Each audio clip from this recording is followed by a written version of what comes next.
The town of Ravenshade had a curse. No one spoke of it, yet every family bore its weight. People would vanish, never in groups, never with a sound, simply gone. Their homes left untouched, their belongings waiting as if they had just stepped out for a moment. Elaine had grown up hearing the whispers.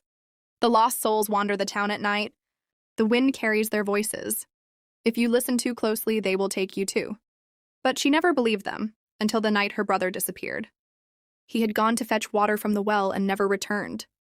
No footprints, no sign of struggle, just gone. Determined to uncover the truth, Elaine stayed awake past midnight. Wrapped in her cloak, she stepped into the misty streets, the air thick with an unnatural stillness. Then she heard it. A whisper, not of words but of sorrow. It curled around her, a breath of something not quite there. "Who's there?" she called, her voice barely above a whisper. Shadows moved at the edge of her vision.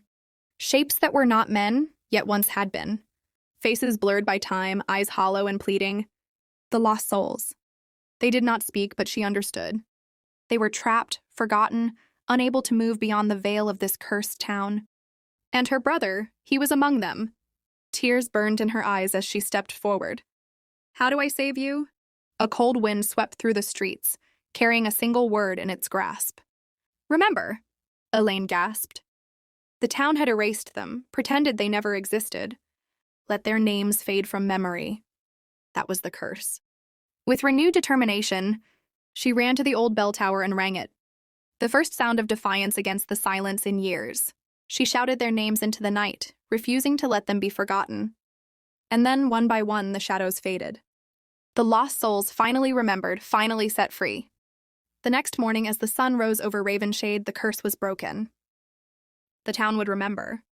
And Elaine, standing alone but no longer afraid, whispered a final goodbye to her brother, knowing he had found his way home at last.